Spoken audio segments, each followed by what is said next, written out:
All student good morning. आज अपन पढ़ रहे हैं यूनिट नंबर 6 और इसका नाम है कंटिन्यूअस एंड डिफरेंट एबिलिटी, यानी सातत्यता और अवकलनीयता। सातत्यता के बारे में अपन पहले पढ़ चुके हैं, अब आगे अपन पढ़ेंगे अवकलनीयता। अवकलनीयता डिफरेंट एबिलिटी, डिफरेंट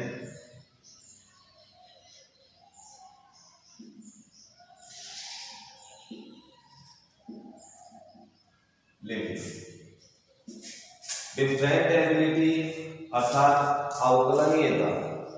अवकलनीयता होती है यदि कोई भी फलन फंक्शन, अर्थात फंक्शन के बारे में आप पहले से जानते हैं, बहुत सारे फंक्शन होते हैं। बहुपदीय फंक्शन, चरघातांकीय फलन और मापांक फलन, लोगरिथमिक फलन, त्रिकोणमितीय फलन तथा अन्य जो भी फलन है, सभी फलनों के बारे में उनकी अवकलनीयता का परीक्षण कैसे करते हैं और ये अवकलनीयता क्या होती है, तो पहले इसको डिफाइन कर लेते हैं। अवकलनीयता मान लीजिए, माना कि कोई फलन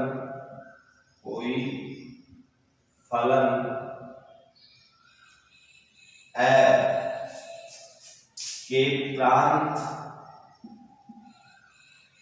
में एक बिंदु C इस प्रकार हो कि limit x tends to C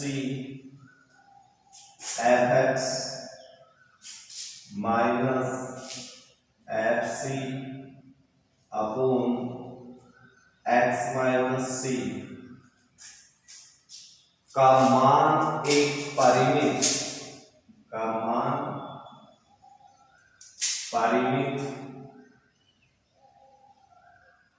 तथा अस्तित्व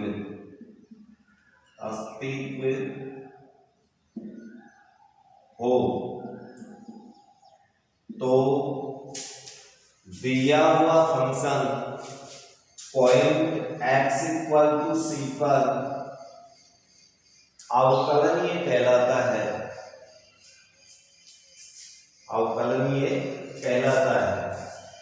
C पर अवकलनीय कहलाता है।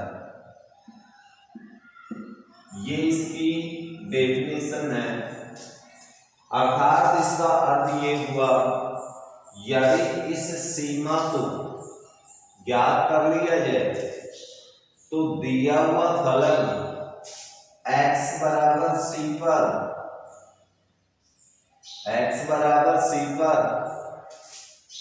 अवकलनीय कहलाता है, अर्थात इसका अवकलज कहलाता है, जिसे अंग्रेजी में डेरिवेटिव बोलते हैं। और इसे सांकेतिक रूप में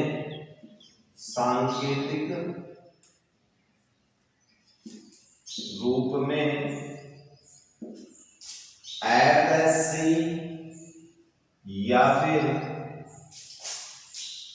dfx by dx x बराबर C पर लिखा जाता है। यदि दिया गया फलन y बराबर fx हो तो अवकलज को हम dy अपॉन dx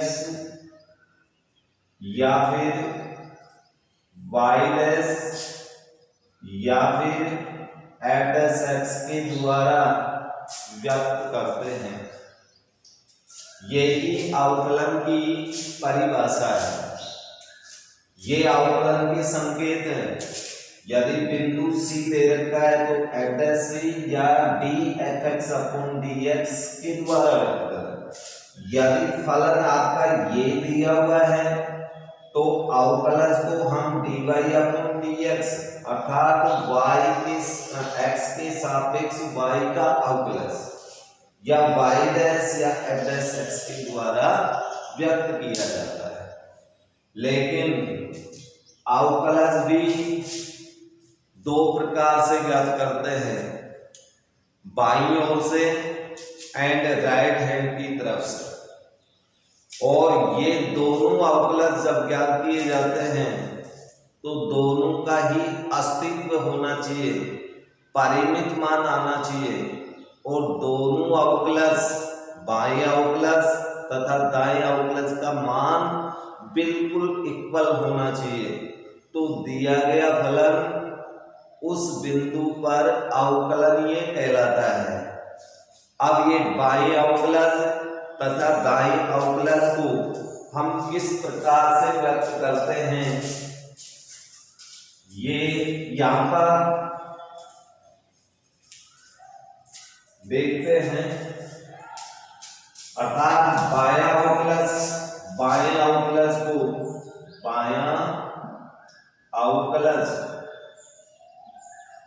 और इस बाएं अवकलज को हम शॉर्ट रूप में एल एच डी यानी लेफ्ट हैंड डेरिवेशन या फिर इसको हम एल एफ डैश एक्स के द्वारा व्यक्त करते हैं। अर्थात इसका अर्थ ये होता है कि लिमिट्स h टेंड्स टू 0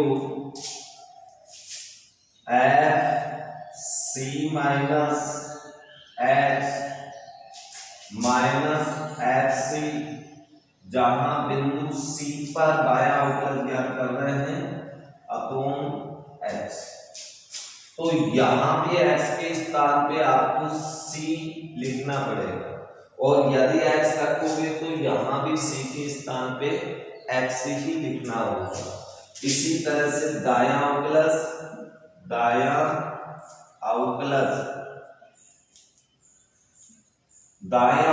को संक्षिप्त रूप में आर एच टी या फिर इसको हम आर एफ डैश सी के द्वारा व्यक्त करते हैं। आर एच टी का अर्थ होता है राइट हैंड डेरिवेटिव, अर्थात limit h tends to 0 F C plus H minus F C upon plus H. ये बाएं और दाएं अवकलज हैं और कोई भी फलन अवकलनीय कहलाता है। कोई फलन अवकलनीय होगा यदि इसका बायां अवकलज L H D equal R H D, या फिर इसको आप इस रूप में लिख सकते हैं L F dash C equal R F dash C, अर्थात बिंदु सी पर कोई भी फलन अवकलनीय होने के लिए इस शर्त का पालन होना चाहिए। इसका अर्थ ये हुआ कि जब भी अपन अवकलनीयता का परीक्षण करेंगे प्रश्न के अंदर, उस स्थिति में पहले बायां और दायां अवकलज ज्ञात करें। यदि दोनों का मान बराबर आए तो उस बिंदु पर फलन अवकलनीय होगा। अब इसके बाद में आता है कुछ फलन हमेशा अवकलनीय होते हैं, अर्थात अवकलनीयता के ये कुछ गुणधर्म हैं जिन्हें भी आप याद रखें। अवकलनीय फलन पहला फर्स्ट फर्स्ट के अंदर आप जानते हैं बहुपदीय फलन आर के प्रत्येक बिंदु पर अवकलनीय होता है। नंबर 2 चरघातांकी फलन, चरघातांकीय फलन अर्थात a की पावर x वाले लेकिन a ग्रेटर देन 0 आर के प्रत्येक बिंदु पर अवकलनीय होता है। नंबर 3 लोगरिथमिक फलन यानी लोग वाले जो फलन हैं वो भी हमेशा अवकलनीय होते हैं। नंबर 4 ट्रिग्नोमेट्रिक फंक्शन यानी त्रिकोणमितीय फलन, त्रिकोणमितीय फलन हमेशा अपने प्रांत में अवकलनीय होते हैं, जैसे त्रिकोणमितीय फलन साइन कोस टेन वाले। नंबर 5 यदि दो फलन अलग अलग अवकलनीय हैं तो फिर उन फलनों का योग, गुणा, घटाव भी अवकलनीय होता है। और यदि दो फलनों का कोई भी संयुक्त फलन आ रहा है तो वो भी अवकलनीय होता है। तो ये कुछ अवकलनीय फलन थे जो हमेशा प्रत्येक बिंदु पर अवकलनीय होते हैं जितना इसका प्रांत होगा। अब इसके बाद में आता है कि सातत्यता तथा अवकलनीयता में संबंध अर्थात रिलेशन ऑफ ये continuity and different ability functions. तो इनके अंदर जो रिलेशन होता है वो ये है कि प्रत्येक अवकलनीय फलन सतत होता है, कंटिन्यू होता है। ये संबंध है दोनों में, संबंध। नंबर 2 प्रत्येक सतत फलन अवकलनीय हो यह आवश्यक नहीं है, आवश्यक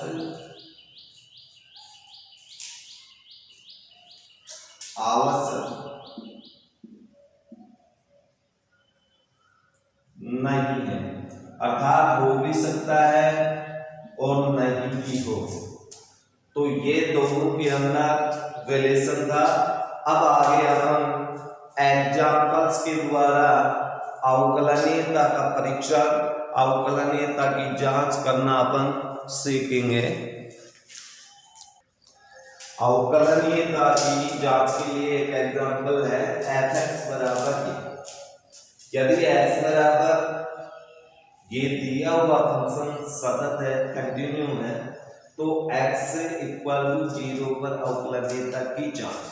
अब जांच करने के लिए सर्वप्रथम अपन x बराबर 0 पर इसका बाया अवकलज एंड दाया अवकलज LHD एंड RH ज्ञात करते हैं।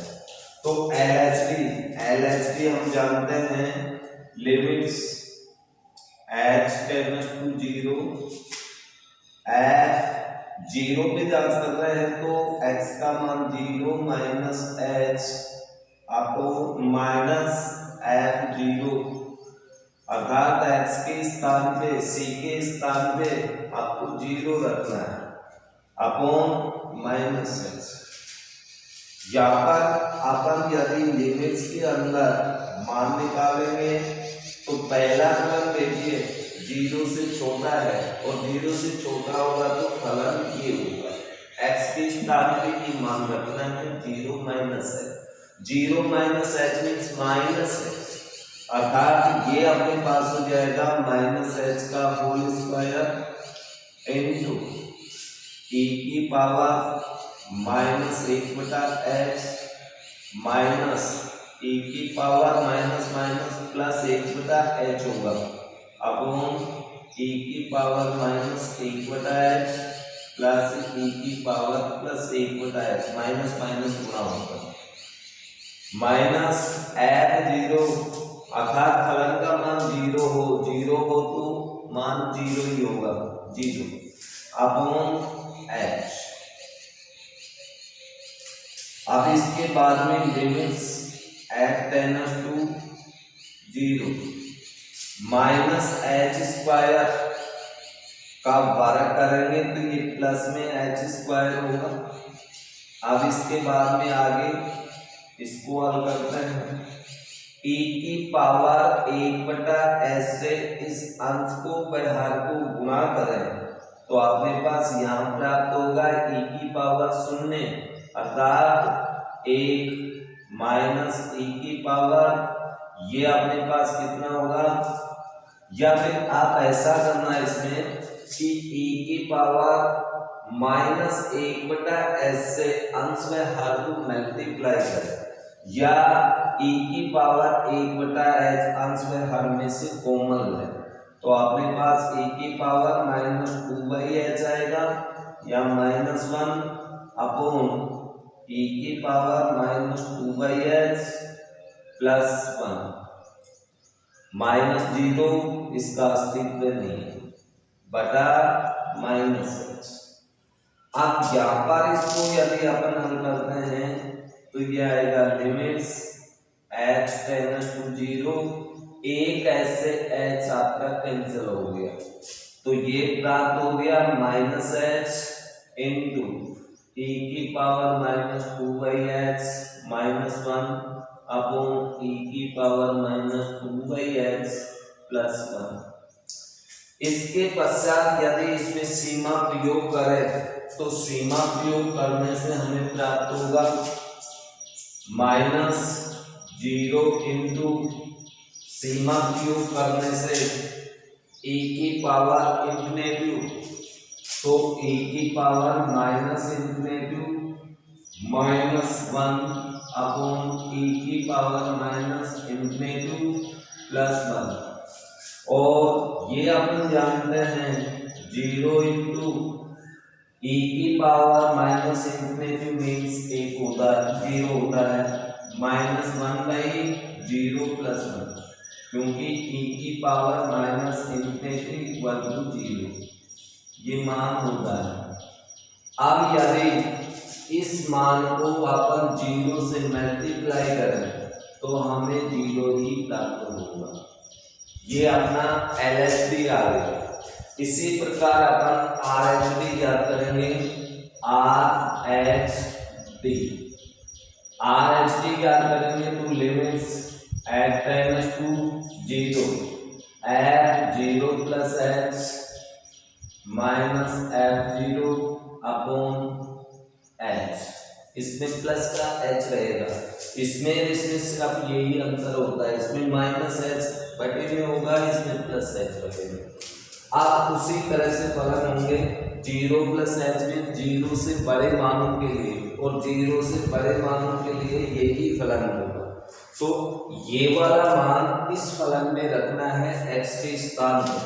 तो आगे देखिए इस प्रकार से मान रखते हैं, थोड़ा सा ध्यान दें।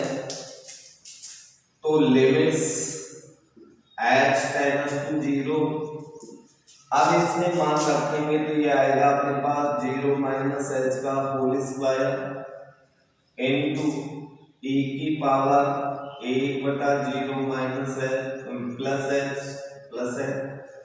तो e की power minus 1/0 plus h upon e की power 1/0 plus h plus e की power minus 1/0 plus h minus f0 का मान तो 0 है बटा नीचे अपने पास h होगा।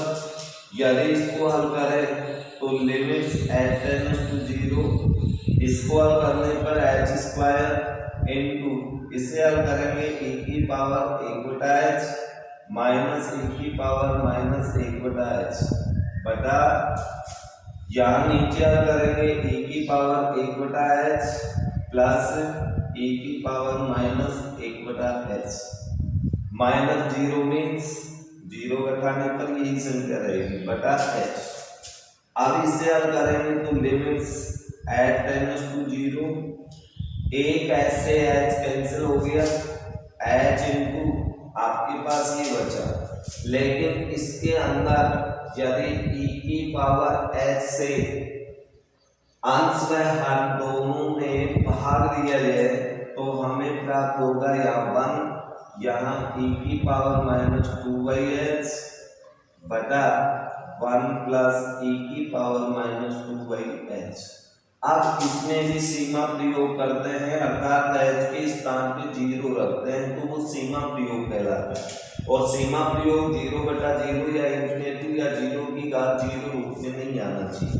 तो यहाँ वो रूप नहीं आ रहा, 0 सीमा प्रयोग करने 1 माइनस e की पावर माइनस इन्फिनिटी आता है, 1 प्लस e की पावर माइनस इन्फिनिटी, और इसका मान 0 होगा तो 0 इंटू 1 माइनस 0 1 प्लस 0। अब यदि इस कोष्टक वाली संख्या को अर्थात 1 को हम 0 से मल्टीप्लाई करेंगे तो हमें प्राप्त होगा 0, अर्थात राइट हैंड डेरिवेशन का मान भी 0 प्राप्त होगा। तो इस प्रकार से हम ये लिख सकते हैं कि समीकरण नंबर इक्वेशन नंबर 1 एंड 2 से LHD बराबर RHD, अर्थात दोनों मान बराबर, इसलिए x बराबर 0 पर अवकलनीय फलन, ये अवकलनीयता की जांच कहलाती है। अवकलनीय है, ये आपका एग्जाम्पल नंबर 9 हो गया। एग्जाम्पल नंबर 11, n के किन मानों के लिए दिया गया फलन x बराबर 0 पर अवकलनीय है, अर्थात n का मान अपन को ज्ञात करना है, जबकि फलन x बराबर क्या है 0 पर अवकलनीय। तो सबसे पहले अपन को ये लिखना पड़ेगा, चूंकि x बराबर 0 पर फंक्शन यानी फलन अवकलनीय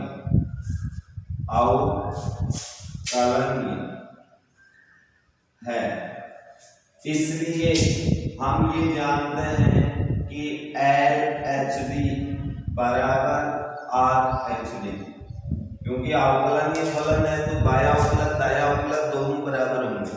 तो इन दोनों को अपन एक साथ ज्ञात कर लेते हैं। बाया अवकलक हम जानते हैं limits h tends to 0 f0 minus h minus f0 upon minus h equal RHD ज्ञात करेंगे तो limits h tends to 0 f0 plus h minus f0 upon plus h। अब इसमें मान रखते हैं तो यहाँ पर देखें फलन 0 माइनस h आ रहा है, अर्थात x की वैल्यू 0 से कम है, और 0 से कम हो या ज्यादा हो हमें फलन ये लेना पड़ेगा, अर्थात x के स्थान पे आपको 0 माइनस h इसमें रखना पड़ेगा। तो यहाँ पर मान रखेंगे तो अपने पास आएगा लिमिट्स h टेंड्स टू 0, ये मान इसमें रखेंगे तो अपने पास होगा 0 माइनस h की power m sine 1/0 minus h upon minus h equal, इधर भी मान रखें तो फलन तो वही होगा, क्योंकि 0 से बड़े मानों के लिए भी यही होगा, छोटे के लिए भी यही होगा। तो इसमें मान रखेंगे तो 0 प्लस h का power m sine 1/0 plus h upon plus h, या फिर limits h tends to 0 minus h zero में से h घटाएंगे तो माइनस h बचेगा, माइनस h की पावर कितनी है भाई m। ये sine 1/0 minus h mean sine minus 1/h और sine minus 1/h means minus sine 1/h होगा upon minus h equal limits eight tends to 0 0 plus h means h की power m। Sign का मान भी आपके पास प्लस में आएगा 1/h। इसको हम इस प्रकार से लिख सकते हैं, limit H tends to 0 minus से माइनस कैंसिल हो गया और ये है अपने पास माइनस 1 की पावर m इंटू h की पावर m। इस प्रकार से इसको व्यक्त कर सकते हैं, ये माइनस से माइनस कैंसिल हो गया और इसे हम ऐसे लिख सकते हैं sine 1/h equal limits eight tends to 0। इसे हम इस प्रकार से लिख सकते हैं h की पावर m। इस h को ऊपर ले जाएंगे तो इसकी घात इसमें से माइनस हो जाएगी साइन 1/h। आगे यदि अपन इसको हल करेंगे तो अपने पास इस प्रकार से मान आएगा। इस स्टेप को मैं ऊपर लिख रहा हूं लिमिट्स एट टेंड्स टू 0। ये माइनस 1 की पावर m है, h की पावर m नीचे h है, इस h को ऊपर लाएंगे तो इसकी घात m-1 हो जाएगी sine 1/h equal limits h tends to 0 h की पावर m-1 और साइन 1/h। अब आगे लिमिट्स का प्रयोग करें दोनों पक्षों में बाएं दाएं अवकलज में तो हमारे पास ये आएगा -1 की पावर m 0 की पावर m-1 साइन ये आ जाएगा आपके पास इंफिनिटी इक्वल h की पावर यानी h के स्थान पे सीमा का प्रयोग करना है m-1 और ये साइन इंफिनिटी और साइन इंफिनिटी का मान अर्थात साइन के अंदर 0 डिग्री 60 डिग्री 90 डिग्री तो इंफिनिटी का भी कोई मान होगा, लेकिन इसका अधिकतम मान 1 होता है, न्यूनतम मान -1 होता है। तो आप ये लिख सकते हैं -1 की पावर m 0 की पावर m-1 और साइन का जो ये मान है इसका मान होगा -1 तथा 1 के मध्य दोलन या परिमित मान है ये इक्वल 0 की पावर m-1 और ये भी -1 तथा 1 के मध्य दोलन में। तो ये मान हमें प्राप्त हुआ, लेकिन दोनों पक्षों में मान बराबर नहीं है, क्योंकि इस मान को यदि मैं 0 से मल्टीप्लाई करूं तो 0 आएगा, इसको भी 0 से मल्टीप्लाई करें तो 0 आएगा, लेकिन इस 0 का मान 0 तभी होगा जब इसकी घात 0 से बड़ी हो। यदि 0 से छोटी घात करते हैं जैसे कि 0 की पावर -1 तो इसका होगा 0/0 अर्थात इंफिनिटी n निर्धारित रूप आता है, इसलिए इसकी घात हमेशा पॉजिटिव होना जरूरी है, तभी ये 0 होगा और 0 से इन दोनों को मल्टीप्लाई करेंगे 0 आएगा, इधर भी 0 आएगा, तो दोनों पक्ष बराबर होंगे, अन्यथा सीमा का अस्तित्व नहीं होगा। इसलिए आप ये कह सकते हैं यह तभी संभव है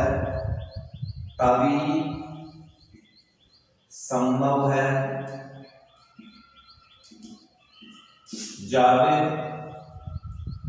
m-1 is greater than 0, अर्थात अपने पास m का मान इज ग्रेटर देन 1, ये अपनी n की वैल्यू होगी।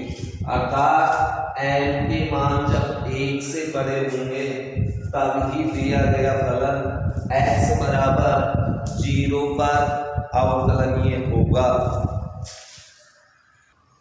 आगे आपके पास एग्जाम्पल नंबर 12 है।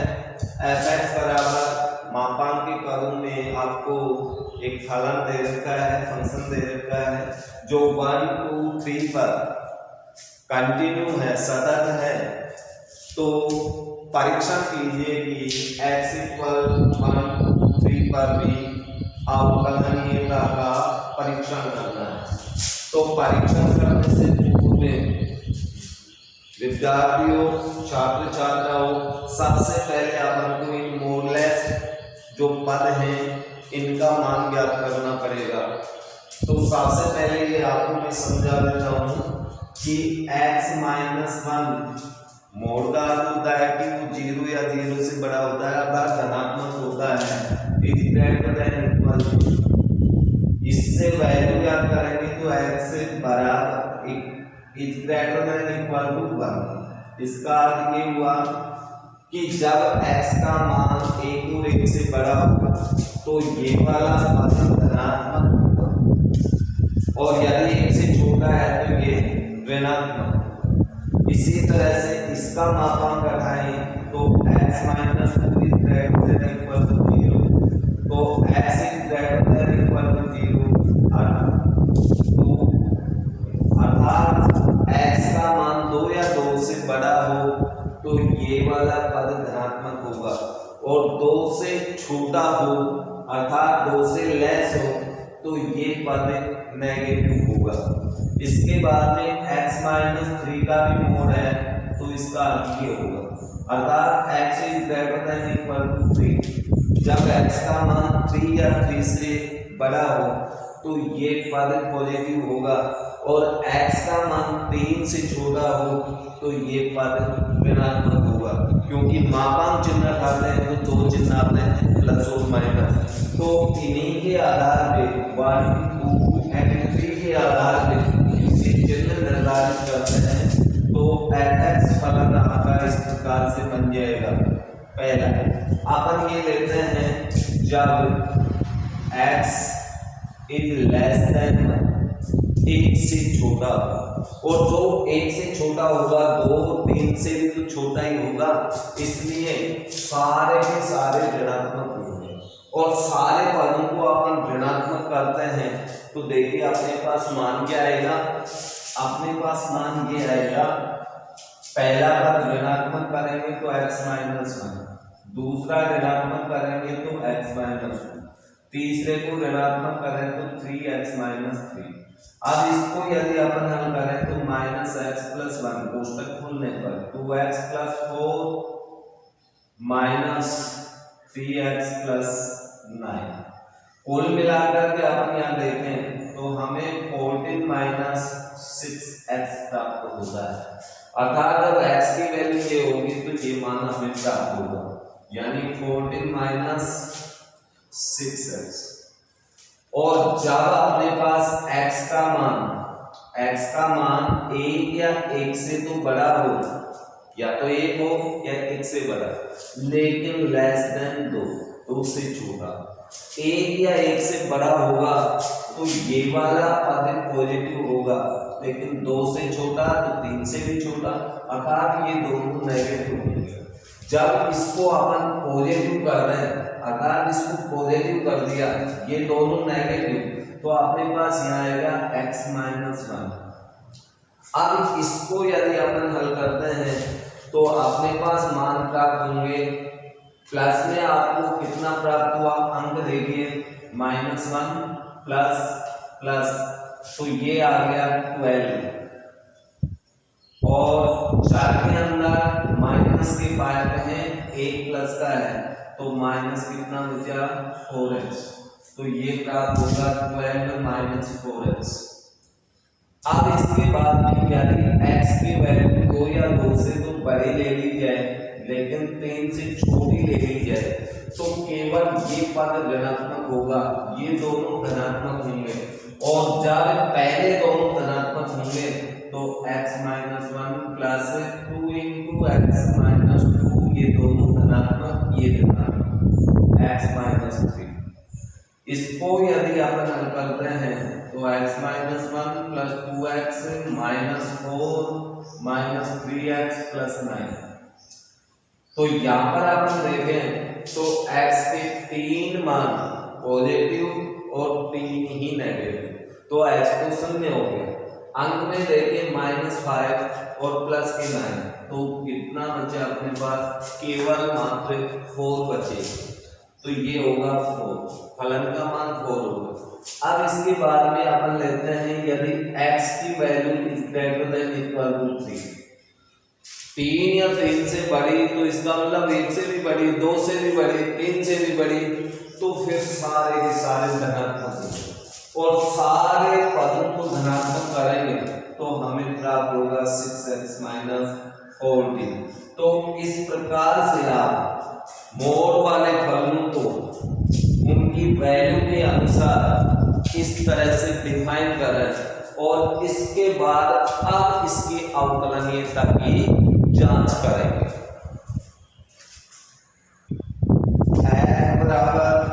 x बराबर अपन 1 पर अवकलनीयता की जांच करते हैं, 1 पर। तो LHD, पहले LHD ज्ञात करें, left hand derivation limit h tends to 0, बिंदु का मान 1 है, c की जगह 1 रखना है सूत्र में, तो c means 1 minus h minus f1 upon minus h, या फिर इसको अपन लिखेंगे लिमिट्स h टेंड्स टू 0, 1 से छोटे मानों के लिए, 1 से छोटे मानों में ये फलन रहेगा, अर्थात इसमें x के स्थान पे आप ये रखें, तो आपके पास आएगा 14 माइनस 6 इंटू एक्स के स्थान पे 1 माइनस x माइनस f1, अर्थात जब x का मान 1 हो तो हमें इस फलन में मान रखना है, यानी ये आपके पास आएगा 12 माइनस 4 इंटू एक्स के स्थान पे 1 अपॉन माइनस h, ये मान रख दिया, लिमिट्स h टेंड्स टू 0। अब इसको अपन हल करते हैं, पहले 14 minus 6 minus minus plus 6h minus 12 plus 4 upon minus h, या फिर लिमिट्स h टेंड्स टू 0, इससे हल करें तो देखिए आपके पास प्लस में 18 और माइनस में 18 खत्म हो गया, 6h अपॉन माइनस h, या फिर इसको हल करें s से h कट गया तो आपके पास आएगा लिमिट्स h टेंड्स टू 0 यानी -6। ये एक अचर फलन है और अचर फलन में सीमा प्रयोग करने पर वो अचर मान ही प्राप्त होता है। LHD का मान ये प्राप्त हुआ। अब अपन इसकी निकालते हैं RHD। RHD मीन्स होगा limits h tends to 0 f1 plus h minus f1 upon plus h, तो limits h tends to 0 f1 plus h, 1 plus h में यदि अपन काम करें तो इस प्रकार से होगा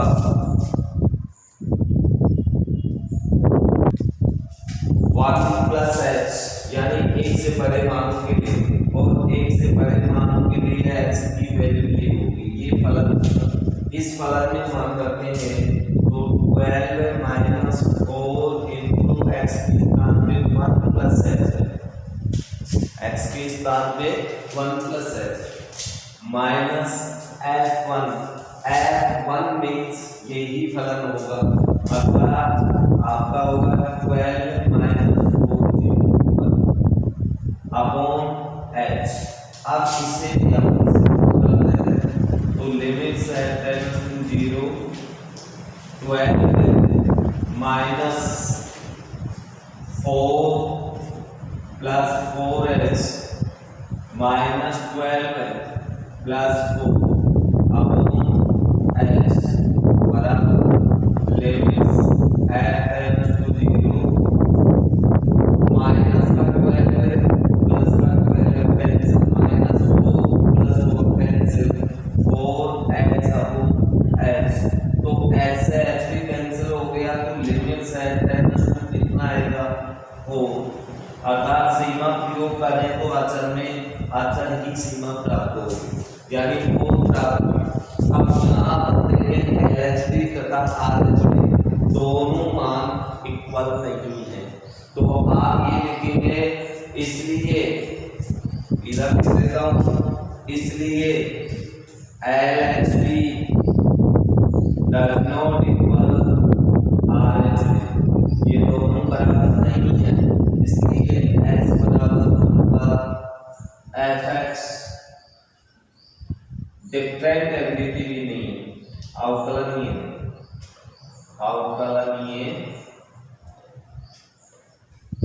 नहीं।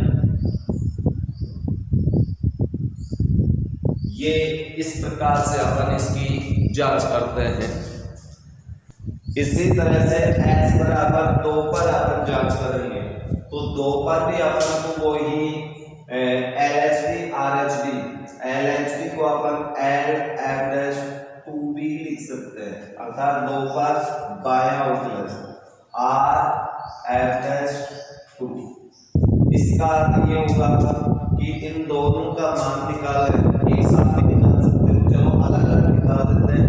पहले इसका मान क्या है तो इसका अर्थ होगा limits eight tends to 0 f 2 पर जांच कर रहे हैं तो 2 minus h minus f upon minus h।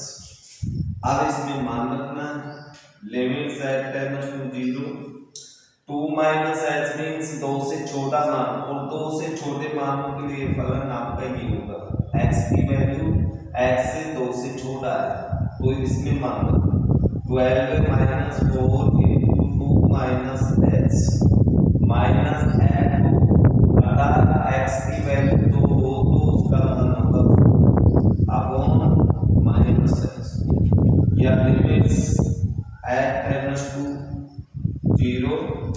अब इसका मान अपन निकालेंगे तो 12 माइनस कोष्ठक खोलने पर 8 प्लस 4h माइनस 4 बटे में minus equal limits eight tends to 0। अब इसको आप साधा कर रहे हैं तो ऊपर माइनस में 12 प्लस में 12 cancel 4h upon minus h cancel होगा तो लिमिट्स आपके पास बचेगी h टेंड्स टू 0 यानी 4 बचा आपके पास नेगेटिव। सीमा प्रयोग अचर में करेंगे तो अचर राशि ही आपको प्राप्त होगी।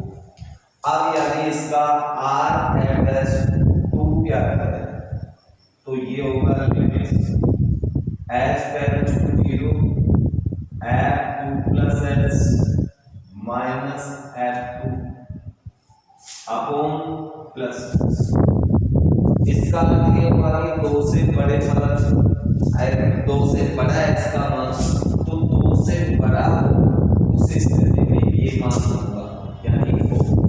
तो आपको ये लिखना पड़ेगा लिमिट्स एट टेंड्स टू 0 2 से बड़े मानों के लिए फलन देंगे 2 से बड़े मानों के लिए फलन का मान 4 अचर है अर्थात x का मान तो रखना ही नहीं है ये आएगा 4 माइनस f2 मीन्स x की वैल्यू 2 हो तब भी ये लिखना है तो ये आएगा 4 अपॉन x या लिमिट्स h टेंड्स टू 0।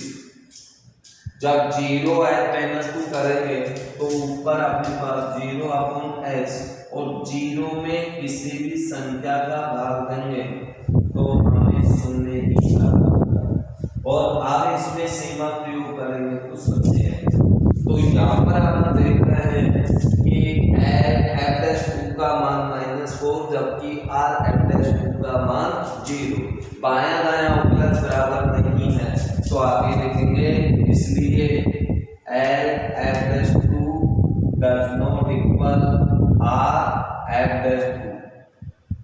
इसलिए x बराबर 2 पर अवकलनीय नहीं है, अवकलनीय नहीं, इस पर भी अवकलनीय नहीं। अब इसी तरह से आप x बराबर 3 पर जांच कर सकते हैं। जब आप बायां अवकलज ज्ञात करोगे उस स्थिति में आपको 4 लेना है, दायां अवकलज ज्ञात करोगे तो फलन का मान ये होगा, इसमें मान रखना है। तो वो आप कर सकते हैं बड़े आसान तरीके से। और इस प्रकार से आप अवकलनीयता वाले जितने भी क्वेश्चंस आपकी एक्सरसाइज में या जो एग्जाम्पल बच रहे हैं उन पे प्यारे स्टूडेंट्स विद्यार्थियों अभ्यास करना, जिससे कि आपके कुछ समझ में आ सके। और प्रारंभ से लेकर के अंत तक अवश्य देखें, तभी ही ये कुछ समझ में आएगा। थैंक यू, धन्यवाद।